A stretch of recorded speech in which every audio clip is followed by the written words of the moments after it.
Huge shout out to Paradigm Van Conversions for taking care of us, replacing our faucet because I was kind of stupid and I didn't winterize the van. Justin at Paradigm, he's the man. And if you are looking for a van conversion, they work exclusively on Ford Transits. I highly recommend them. They're based out of Inglewood, Colorado.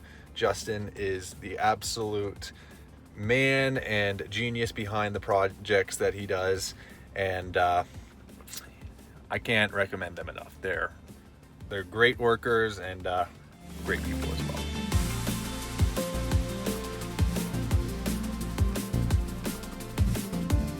I'm back in the van. Ratana doesn't like being on camera very often, but I just want to showcase what she did. She put in this folding shelf that's really nice. This here pouch. Same thing on her side. This spice rack. These spice racks. Oh gosh, do I have to blur that out? I might have to blur that out. It's probably fine. And that just makes cooking a lot easier. This is one of the greatest additions, is this seat back shoe pouch, which is really nice. And this rear garbage holder, whatever you want to call it, is really nice. Also, we have these van window covers, and she sewed this really cool tapestry on to make it look nice and beautiful. Thank you, Ratana. This is so cool to see in real life. And Hambo's a lot more likely to pee and poop, so if you want, you can just hold him like this in your room. He likes peeing. He's like harder to get out. It's holding the chocolate in his hand. So cute. A little shaky. It's okay, Henley. Pouch on her too. Oh, he's a big boy. He's a big boy. As I say, he's chunky. Come here. Hambone. Hambone is notorious for peeing and pooping on people as soon as they get around to it. He's like 3 times Look the at size. him. The white ones are known to be smaller. Oh, I know he's very heaty. But, and I just trimmed their nails like 2 weeks ago, so they're not as sharp. What's in the colors? That's a long time. I know. What is it? Are we gonna see? It's little, huh?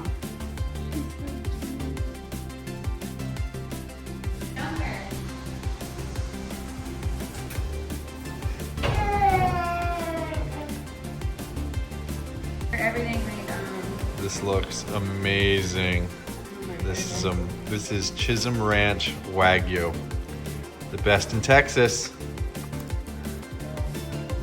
Oh, look at this. Moo!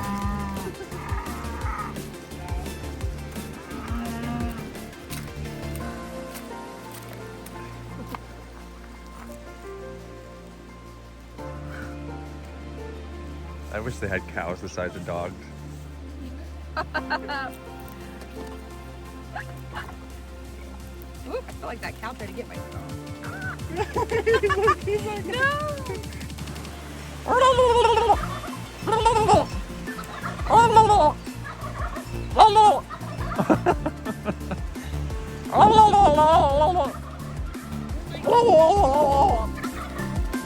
It's so funny.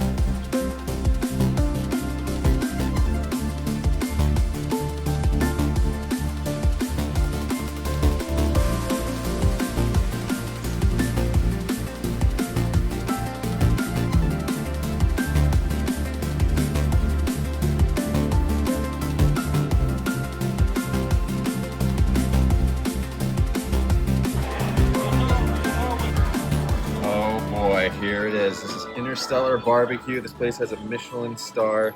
We got a pound of brisket. We got the smoked tri-tip beef kielbasa. And I don't really do it that often, but this is a smoked pork belly. I hear it's really good. It's a peach tea glazed pork belly. Not really parallel with my diet, but I wanted to get one to try it. Got some coleslaw and some potato salad for Ratana. They give you some pickled veggies. I am very excited to try this. I'm waiting for Ratana, but this looks incredible. All right, brisket check. They actually gave me a piece waiting in line. That's what they do to get you hooked. It is unreal. I've done some barbecue in Lockhart, did Terry Black's and Valentina's.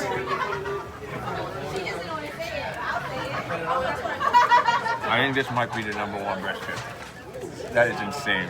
Alright, it's so good. This place is insane. The tri-tips, the special, so good. That pork belly, I'm glad I got one piece because it is really good, but it'd be a little bit overwhelming. Brisket, I put it above Terry Black's. So good. I haven't even tried the kielbasa yet. Sides are really good. I only do the coleslaw because I don't really eat potatoes. But Ratana says the potato is doing really good. It's got a Michelin star for a reason. Super good. Getting a practice round in at Harvey Penick. And they got some red hot chili peppers vibes going on right now. I guess this is the place I love. Dun, dun, dun, dun, dun, dun, dun, dun. He's like a little soldier, dude. He's got his arms out, he's ready to go.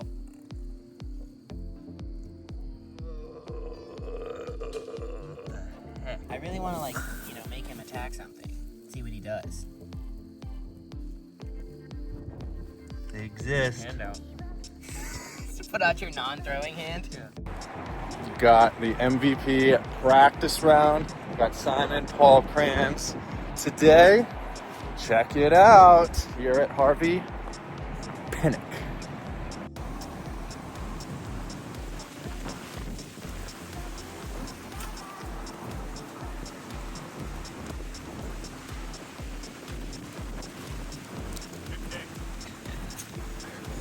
Who's having fun? I'm having fun. It's a great time. You guys not having fun? It's very windy. Probably me. Yeah. This is the... Casa de Luz. Even though I'm not vegan anymore, this place is still one of my favorites.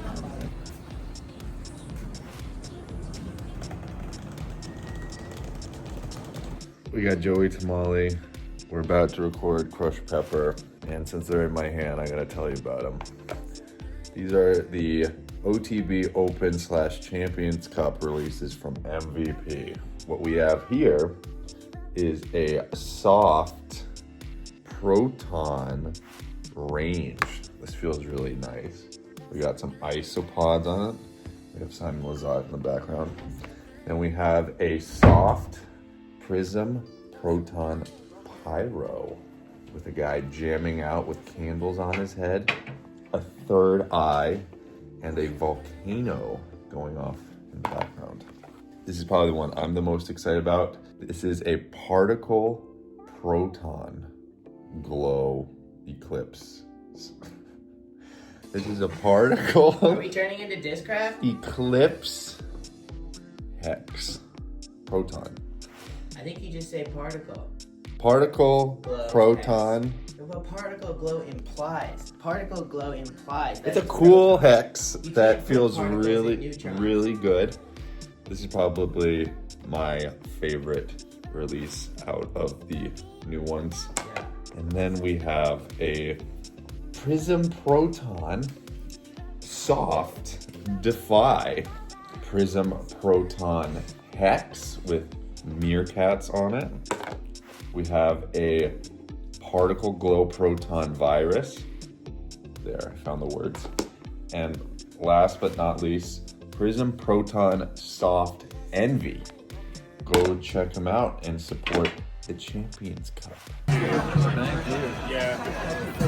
And win in Rome, right? KG Barbecue, Egyptian inspired. We got ribs, chicken, or no, the ribs are here. We have lamb bacon ribs, potato salad, and cucumber tomato. They didn't have brisket, but this still looks amazing.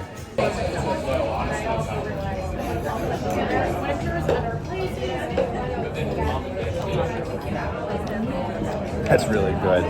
It's got like Egyptian flair. I think they use sumac and a bunch of other spices. Really, really good. KG barbecue was super good.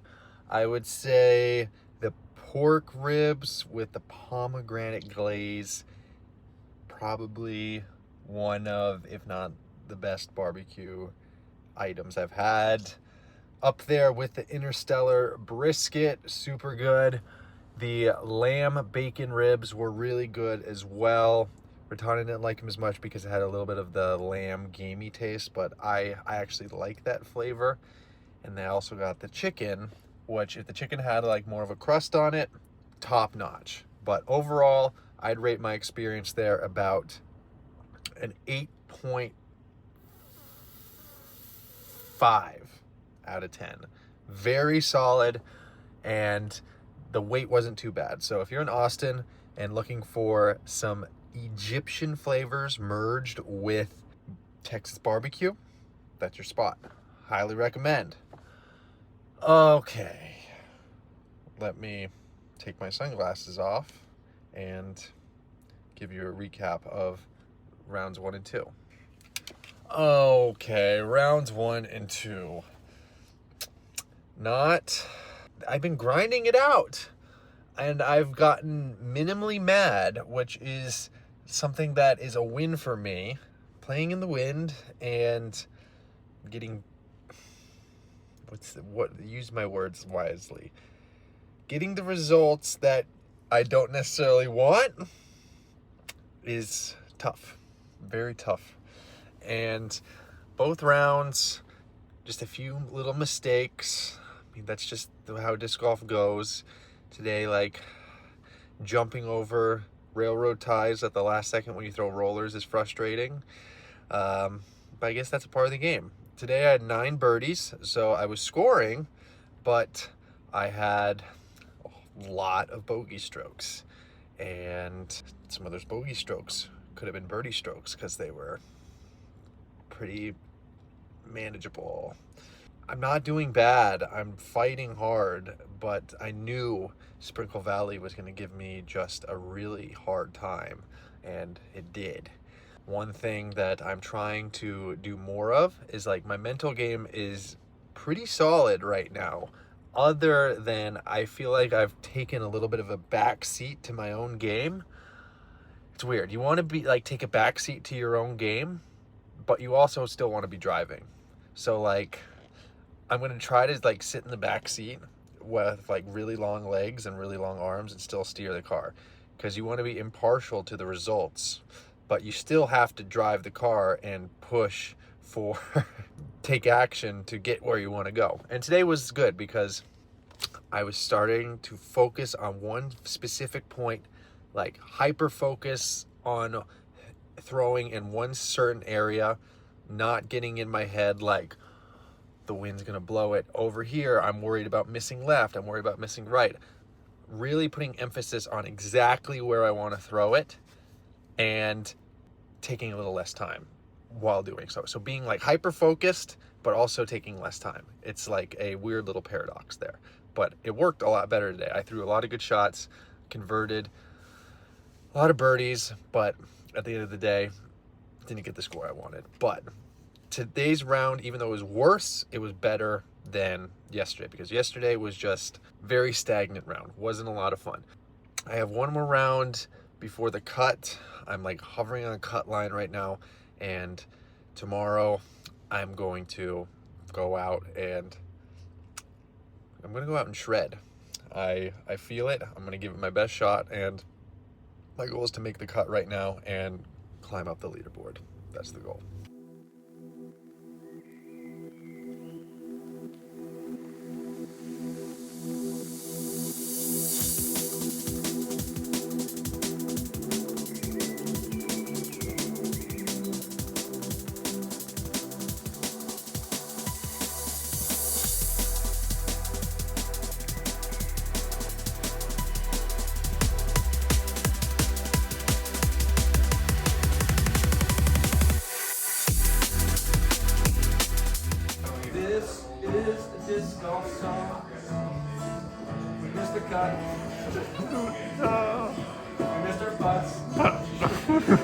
had that luck.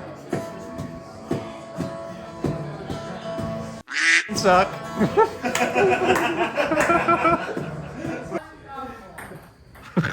My goodness. Ah! Yeah, I would be sent home for chicken pox at this point.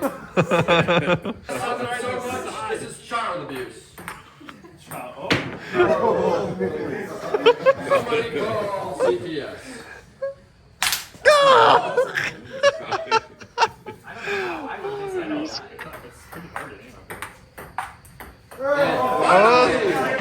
Big chance. Swing and a miss.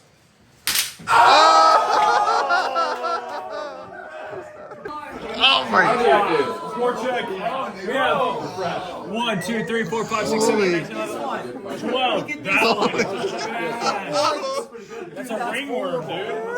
You can read the logo of the ball.